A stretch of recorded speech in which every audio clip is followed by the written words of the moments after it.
In the days and weeks before the next big raid race, I often get a lot of questions asking about how to handle being in the raid on day one. Like, what strats do my team and I use to try to give us the most amount of success?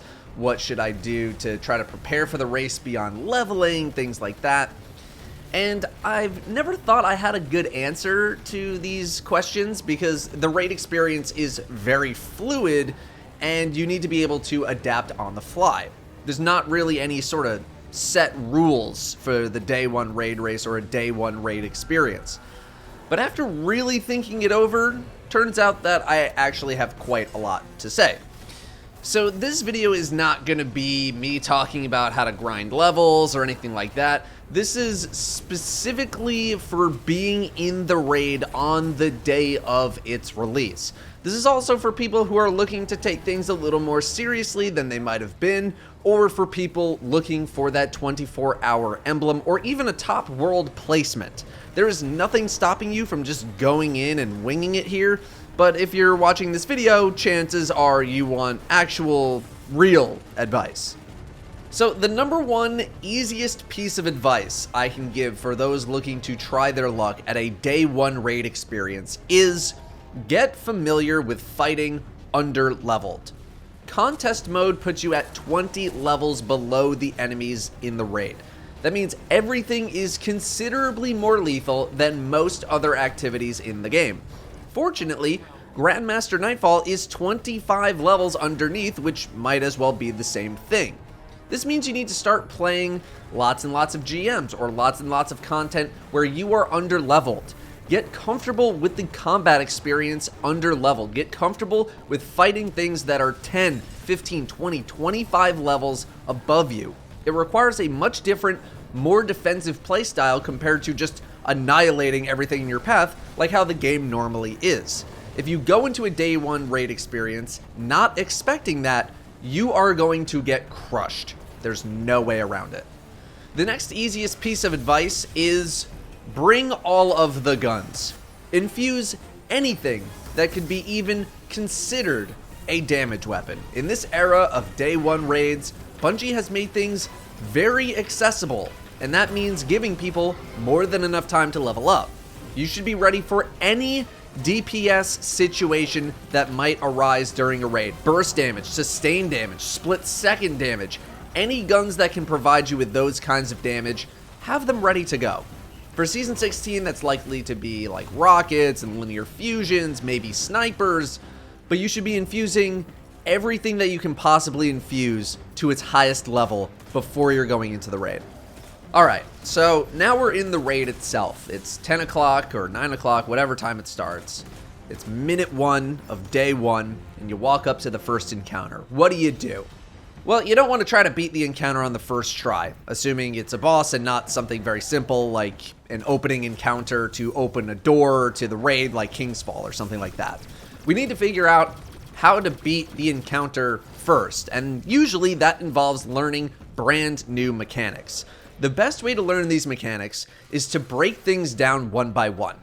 You want to isolate each mechanic, figure out what they do and what they want you to do, how to solve them, and then move on to the next mechanic. For example, I remember solving the mechanics for the third encounter in Garden in particular. 2 teams split into 3, one team's doing one thing, another team's doing another thing. I was on the team dealing with the boss. So we knew about the barfed up light cube from the first encounter. We knew that if we didn't pick it up quickly, everybody dies. So obviously you gotta pick it up. But now you get trapped when you pick it up, and then the boss does a thing, and if you don't do anything about that, this person dies. So context clues. We have a very short window of time to save this person. This means we need to disable something somewhere to stop them from dying. In this case, the person who was trapped could see things that non-trapped people could not see. Bungie really has enjoyed doing this in Destiny 2, making one team relay information to another team. Callus, Argos, Valkor, Riven, Insurrection Prime, this boss, Atrax, Tanyx, Atheon, they all have mechanics that require someone to feed information to someone else who cannot see that information. Another thing to note is that with this very quick death, it could seem intended that the person just dies. And this is a blueberry level take. Bungie has never, and will likely never, make a fight mechanic that requires someone to die in order to clear that mechanic. You might be able to get around the mechanic by dying, but it will never be required unless there's some sort of resurrection mechanic, which I don't really see Bungie messing with. So, the trapped player is looking for clues somewhere, the other players are looking for clues. Person who's trapped sees some red lights on the boss. Red usually means bad. Let's try shooting the red. Let's see if that kills us. Lo and behold, shooting the red actually makes us live. Non-trapped players only see red. The trapped sees specific red lights. We relay that information, and boom, we have our mechanic. Sometimes red means you're already dead or something is activating. It's just kind of a case-by-case basis.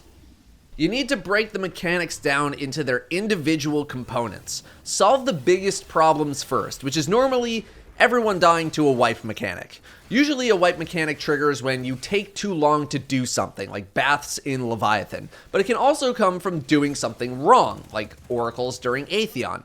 Ideally, you want to be dying to a wipe mechanic by doing something wrong so that you can start to filter out what works and what doesn't.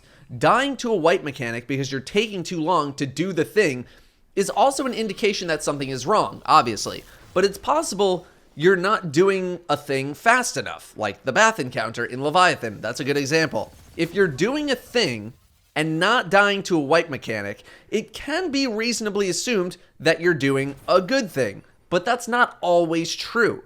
You could just be doing not enough wrong things that the fight can continue. Or you could be doing the right thing, but too slowly. This is why I prefer to figure out what all of the wrong things are first, or obviously wrong things first, as opposed to trying to continue the fight. I'd rather isolate what all of the things we should not do are, because that can help you figure out what you should do. Taking possibilities off the list is always a good thing.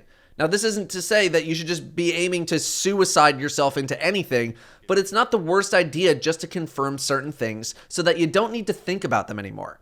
I mentioned this in my favorite Day 1 raid experiences video, where thanks to Kingsfall, I will go intentionally die to mechanics that are likely to kill me just in case there's something else there.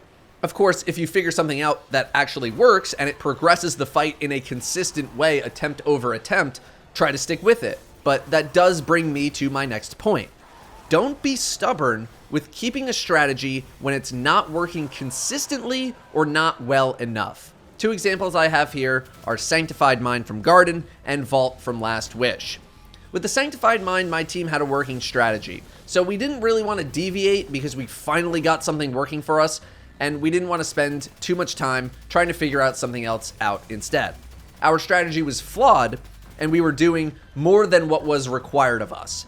Now that's fine, but the issue is that we had a feeling it was flawed, and instead of trying to spend a couple of attempts figuring it out, we just kept on doing the same strategy over and over. Had we taken some time to correct, we could have had an easier time with the boss fight. The Vault from Last Wish was another one.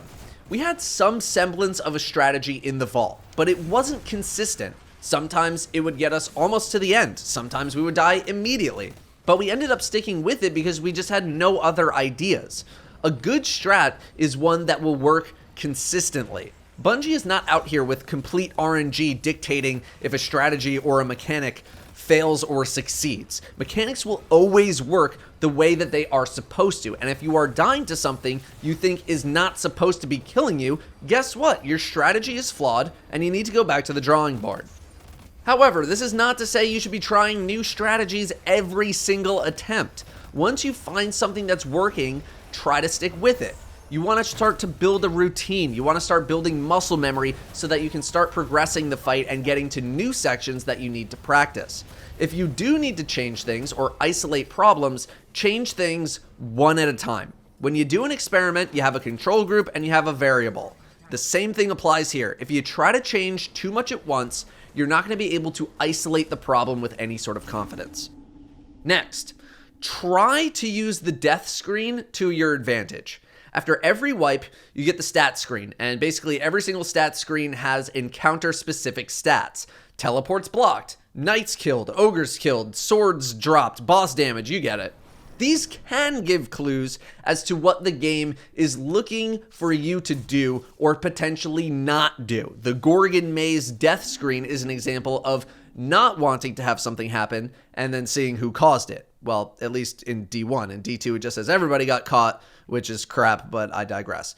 Now, it's not always going to be very direct, and sometimes the information is not very helpful at all. Something like supplicants killed during the Atheon encounter is helpful for, like, the challenge, I guess, but during the grand scheme of the fight, this information is irrelevant.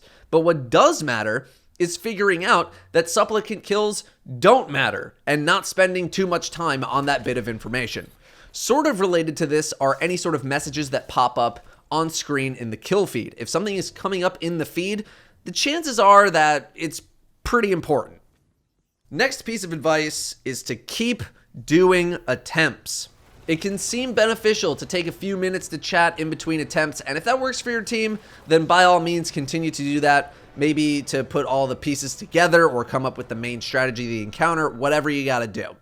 Me personally, the more attempts at a fight, the less standing around you do, the better. You should not be taking a 5-minute break in between every pull within, I would say, at least the first 60 minutes of attempts, unless you have a full strategy that you're ready to deploy and you think you've figured out everything.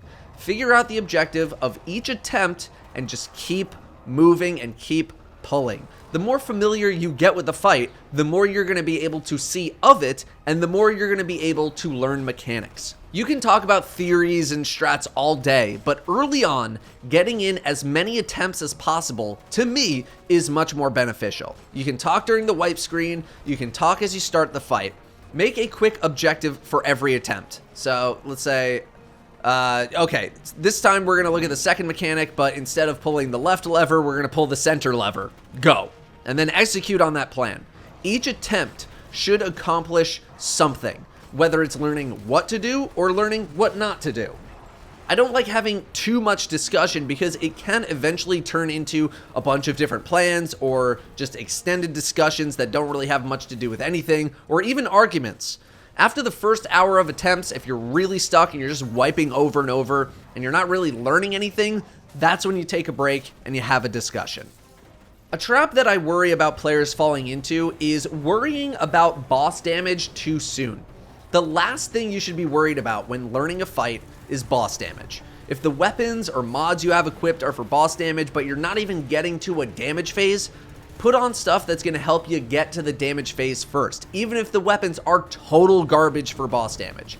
Your first goal should be figuring out how to survive long enough for your DPS to be the difference maker in the fight, which is usually surviving until an enrage happens. Once you are consistently doing mechanics and living long enough to hit enrage, that's when you should start worrying about boss damage. If you're only surviving 1 or 2 damage phases, you need to continue to learn the fight and practice surviving to the point where you would be able to deal enough damage to beat the boss. Don't worry about boss damage too early unless there is a very clear path to success.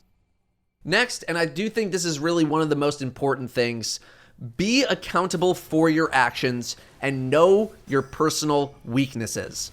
This is one of the most exciting, but potentially most frustrating days in Destiny.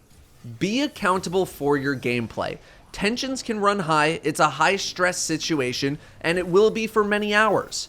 If you mess up, call yourself out. Take responsibility for wipes that you cause. It doesn't have to be a whole ceremony or anything like that, but I think the number one thing you can do when you cause a wipe is just admit fault and move on. Everyone makes mistakes. Everyone on my team has caused a wipe, self-included. Everyone on my team has had poor performances, self-included.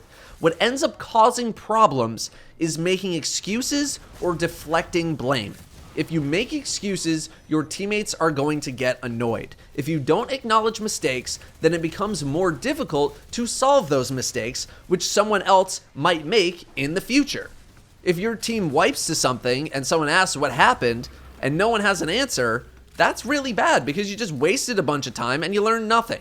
This leads to increased tension in the team, people narking on each other, arguments start, people lose their cool. That leads to poor performance, or worse, the team just completely falling apart.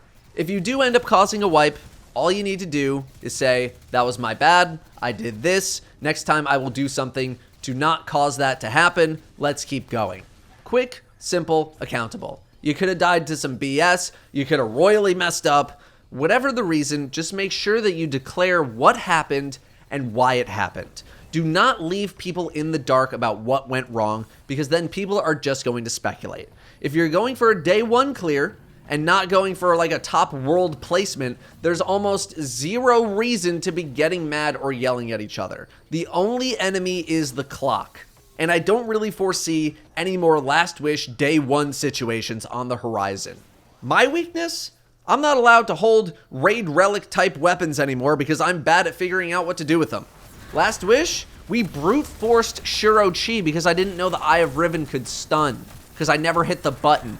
Vault of Glass D1 launch? I didn't even bother trying to use the relic super for like 5 minutes. Don't give me those items. I don't want them. I don't think well enough to use them. I give them to somebody else who's smarter than me. Related to being accountable is communication. Knowing how to communicate to each other will be one of the biggest contributing factors to your success. Too many people talking at once can and will lead to confusion. It's not the worst idea to nominate someone specific to do certain callouts once you start figuring things out. Write things down if you need to after each attempt to keep yourself organized. The easiest thing you can do during an attempt is shut up. Don't talk unless you need to. Keep comms clear and open for vital information only. Dealing with random BS is another small factor. Sometimes there's just going to be something in the raid that's total BS. Sometimes there's a bug. Maybe you get disconnected. Maybe there's some weird geometry that messes you up. An example given to me was the Callus encounter in Leviathan. There was an issue where sometimes you would get launched over the barrier in the Callus head dimension, even if you didn't hit any ramps because of a little rock that you could have hit. This is just something you're going to have to deal with in the moment. It's annoying, but it's not something that's going to be fixed during day one, so figure something else out. It doesn't matter that something isn't working the exact way it's supposed to. The point is that it's not working, so figure something else out. Finally, some hopefully obvious advice here. Have fun. Have fun, okay? We're not curing cancer out here. It's a raid in a video game. Enjoy the ride. Sleep well the night before. Have a small breakfast. Don't load up on food if it's going to make you feel tired or crappy. Have some water on standby during the day at all times. Try to snack healthy during the day. Don't be wolfing down chips and greasy crap. Grab a banana, grab an apple, make a sandwich the day before. I don't know, but degenerate eating is not for today. You can eat like a degenerate after you beat the raid. I go to Wendy's almost every single time after a raid's over, but until then, keep it light. I think that's it. I think that's all the extremely generic advice I have for you on day one raiding. If you have not done a day one raid, y'all, we don't have that many new raids left. We got maybe 3 left, 1 for each new expansion for this era of the game. Optimistically, maybe a 4th one sneaks in somehow. That's unlikely. You don't have many chances left to experience one of the best days of the year during Destiny. Try to make a day one raid happen. And if you follow the advice here, I think you're going to have a great baseline for how to handle it. If you have your own advice that you would like to drop in the comments, feel free. Good luck in there. Thank you for watching, and I will see you next time.